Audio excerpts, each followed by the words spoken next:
Okay, so let's take a look at exercise 1. Read the questions, look at the chart, then fill in the correct answers. So the title of this chart is Main Types of Volunteer Work for Men and Women in the U.S. 2015.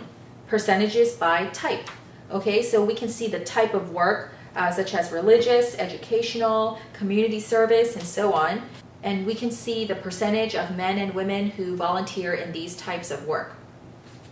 Okay, so I'll give you some time to look at the chart and answer the questions.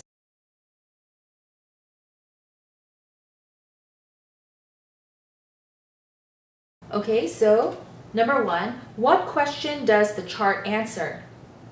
Okay, and for this one, the answer is, what kinds of volunteer work do men and women do? Okay, so let's take a look at number 2. Women do more volunteer work than men in the area of hospitals and other health. So the answer is letter A. Number 3, men do more volunteer work than women in the area of community service. So letter D. Okay, number 4, the smallest percentage of women volunteers work. Okay, actually, there's a mistake with this sentence. It should say works, not work. Do you know why? Okay, so the verb works should actually be in agreement with the smallest percentage, not volunteers. So let me write this down actually.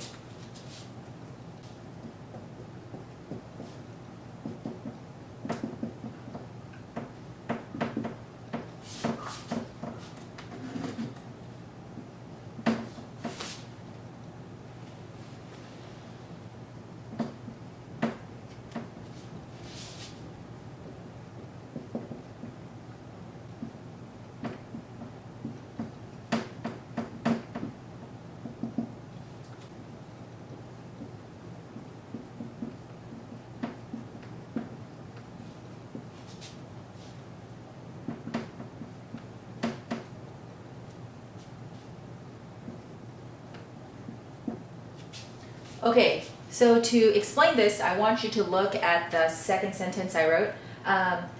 One of my friends is a nurse or are a nurse? Okay, the answer is a nurse because we are talking about one of my friends. So one is a nurse. So same thing with this, this sentence, we need to say the smallest percentage works. So the smallest percentage of women volunteers. So just like of my friends, of women volunteers. So the smallest percentage works. Now it's understandable that the book used the wrong verb because even for me and many native English speakers, this is a common mistake because the last thing that we hear before the verb is, whoops, oh, okay.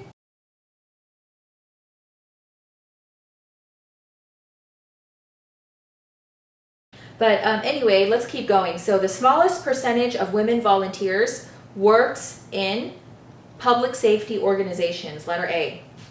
Number 5, the most popular type of volunteer work for men and women is religious, letter B. And number 6, the percentage is closest for men and women who volunteer in environmental and animal care groups, letter C. Okay, so now I want you to make questions for numbers 2, 3, 4, 5, and 6. Okay, make questions. So let's take a look at number 2 together. Women do more volunteer work than men in the area of hospitals and other health. So we might ask, in what area do women do more volunteer work than men? In what area do women do more volunteer work than men? Okay, so I'll give you some time to complete numbers 3 through 6.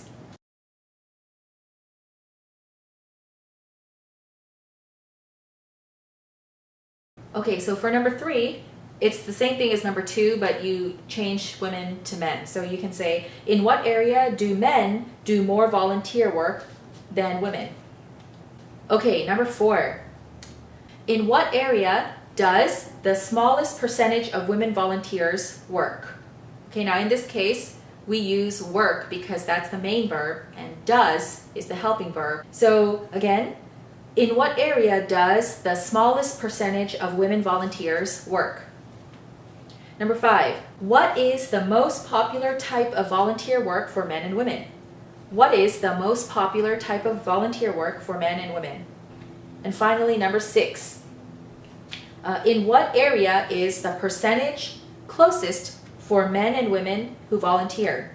Okay, I know that's a little tricky, but again, in what area is the percentage closest for men and women who volunteer? Or you can also use the closest because it's superlative, so you can use the. So in what area is the percentage the closest for men and women who volunteer? Okay, so let's take a look at the opposite of that.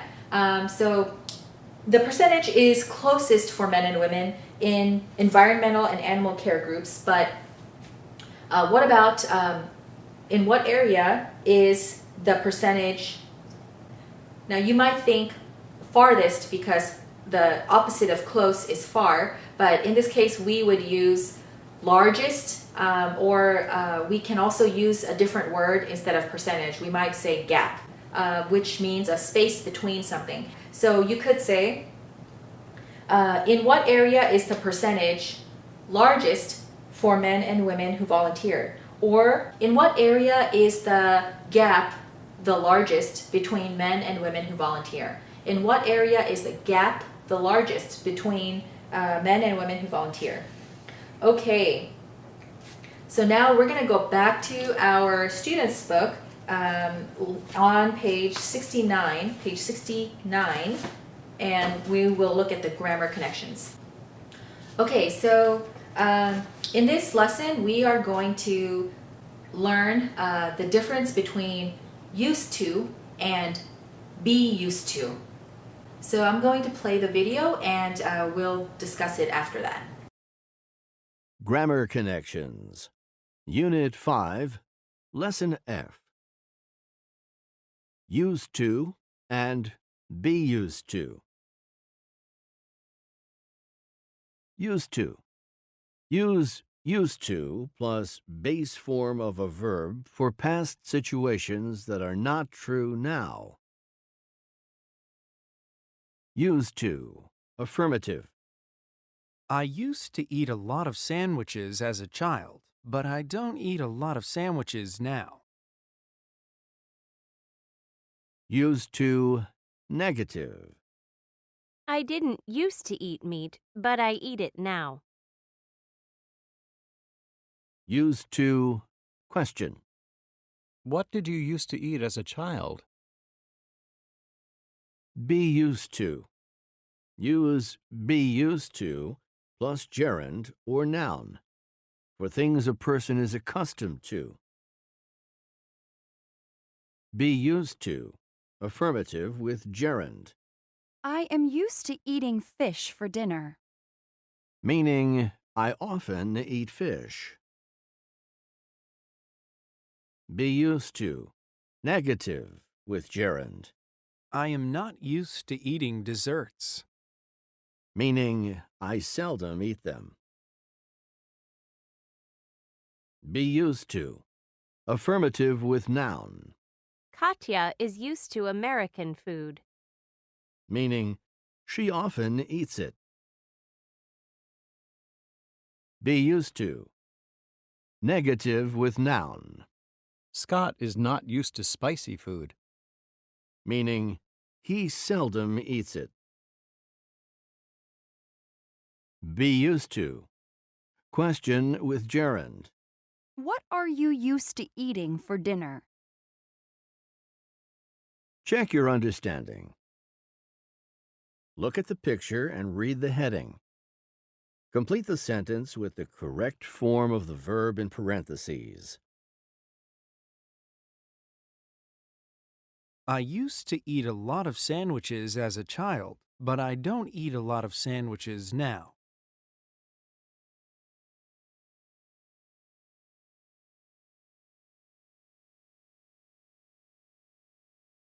I didn't used to eat meat, but I eat it now.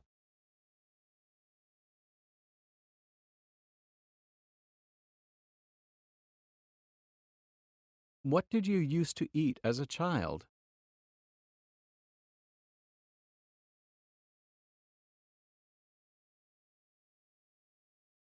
I am used to eating fish for dinner.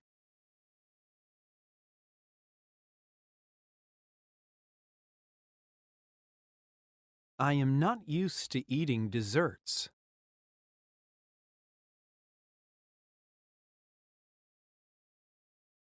Katya is used to American food.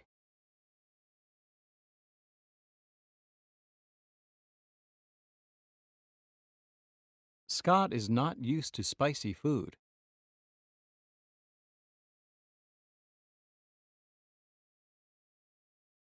What are you used to eating for dinner? Let's review. I used to eat a lot of sandwiches as a child. I didn't used to eat meat. I am used to eating fish for dinner. I am not used to eating dessert. Katya is used to American food. What did you used to eat as a child? What are you used to eating for dinner? Okay, so if you look at the example again, let's look at the first sentence. I used to eat a lot of sandwiches as a child. So when you say that, that means now you don't. So sometimes you hear people saying, I used to eat a lot of sandwiches as a child, but now I don't. But that's already understood, it's implied, so we don't have to include that second part. And same thing with the second sentence. I didn't used to eat meat, but now I do.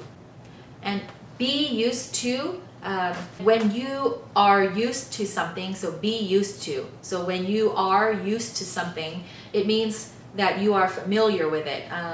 It is something that you have done before or you have experienced before, so it's not strange to you.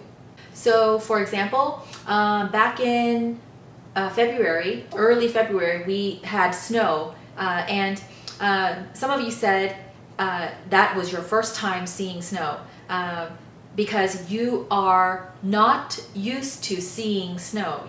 Or you might say you are used to tropical weather, or you are used to hot and humid weather. So that's a good example of how we can use be used to. Okay, and I also want to make a comment about using be used to. Now, I've told you many times in the past, after to, we don't use ing, but that's only if we are using verbs. So for example, we don't say, I like to swimming. We just say, I like to swim, or I like swimming. We use the gerund. And also, we don't say, I went to shopping last week. We say, I went shopping. We don't say to shopping because we don't use to plus verb plus ing. But if it is a gerund, so if you say, I went shopping, then shopping is not a verb, it is a gerund. So that's why in this case, be used to, we can use a gerund that it looks like a verb. So I am used to eating. So we see to plus verb plus ing, but it's not a verb, it is a gerund. So keep that in mind when you use be used to. Okay, so now I want you to go back to your workbook, and I'm sorry for jumping back and forth a lot this lesson, but I want you to get used to using these expressions before I give you the homework. So let's take a look at page 65, exercise 2. Complete the sentences with affirmative or negative forms of used to and be used to. So a negative form includes not. Okay, so let's look at number 1. Elena used to go to Puerto Rico for her vacation every year. For the last 2 years, she's gone to Alaska, but she doesn't like it. She says, I'm not used to traveling in such a cold place. I prefer the warm weather. So Elena used to go. That's a positive or affirmative form of used to. And not or I'm not used to traveling is a negative form because it includes not. I'm not used to. So this one is a form of be used to. Okay, so let's go ahead and do numbers 2 through 6. They can be a little tricky, so you have to really understand what the sentences are saying. So I will give you some time to complete them.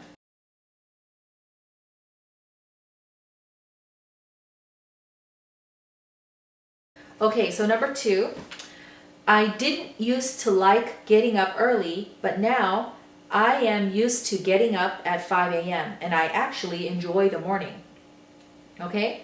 Okay, number 3. Now, Ariana is used to speaking in public, but it used to make her very nervous. Okay, number 4. When Marta first moved to her own apartment, she used to get very lonely. Now, she is used to living alone. In fact, she likes it. Number 5. We didn't used to own a car. We didn't need one. Now we have one, but we aren't used to driving it. And number 6. When Alex lived at home, his mother used to clean his room for him. Now he has his own house and it's a mess. He isn't used to doing his own cleaning. Okay, exercise 3. Write true sentences about yourself. Use the affirmative or negative of be used to. So let's take a look at the example. Stay up late. I'm used to staying up late, or I'm not used to staying up late. So this exercise tells you to use be used to, but you can also practice using used to.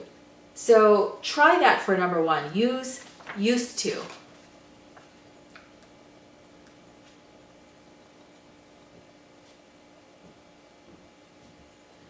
Okay, so you can say, I used to stay up late, or I didn't used to stay up late. So go ahead and complete numbers 2 and 3, and we'll look at it together.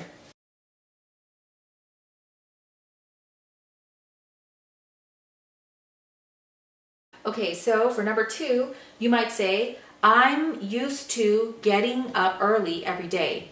So that's the affirmative, but maybe you're not used to doing that. So you can say, I'm not used to getting up early every day. And if you want to use used to, you could say, I used to get up early every day, but now I don't. Or you could say, I didn't used to get up early every day, but now I do.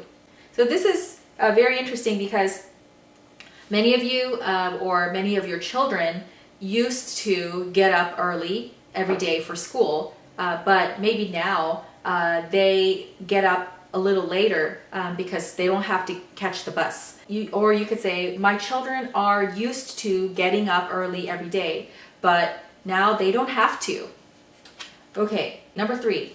I'm used to speaking English all the time. But probably for many of you, you might say, I'm not used to speaking English all the time. In fact, you might say, I'm used to speaking my own language at home. I'm used to speaking my own language all the time, but I have to practice speaking English. Or you could use used to. I used to speak English all the time, or I didn't used to speak English all the time, but now I have to, or now I do. Okay, so now I want you to go back to your student's book on page 69. Student's book, page 69.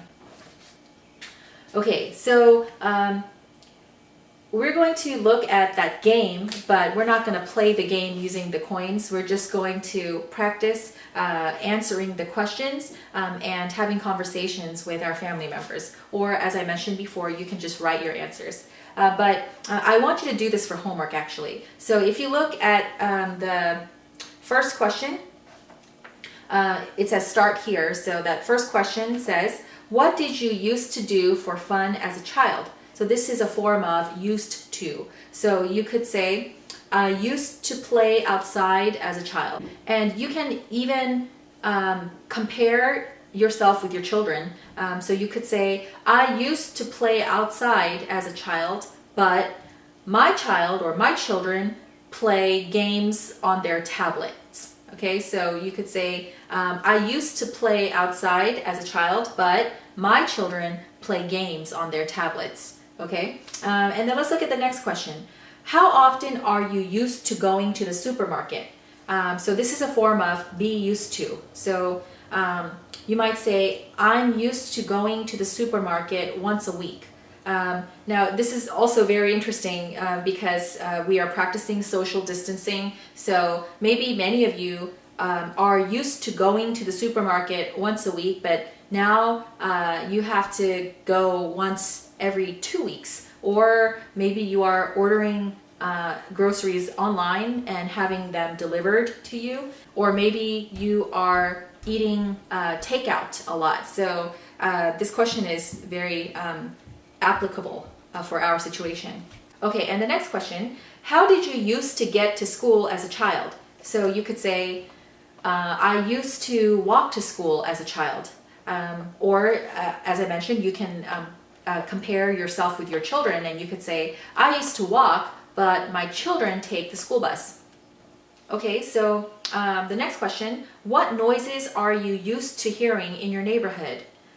So you might say, I am used to hearing dogs barking or dogs bark.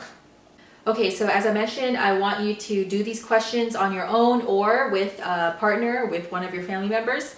But for homework, I want you to write one answer from each color, each row. So there are 4 rows, so you don't need to do all of the questions, just pick 4. So 1 from each row, okay? And then you can send those to my email address. But also, the second part of your homework is to turn to page 67, also in your student's book, and write a paragraph about someone you know who made a difference in your life or someone else's life. So this is actually exercise 2, okay? So you can use this chart to help you, but I want you to write a paragraph and email that paragraph to me as well. Okay, so those 2 things, page 69, 4 sentences from exercise 2A, and then also page 67, the paragraph. All right, so that's the end of our lesson, and I will see you next time.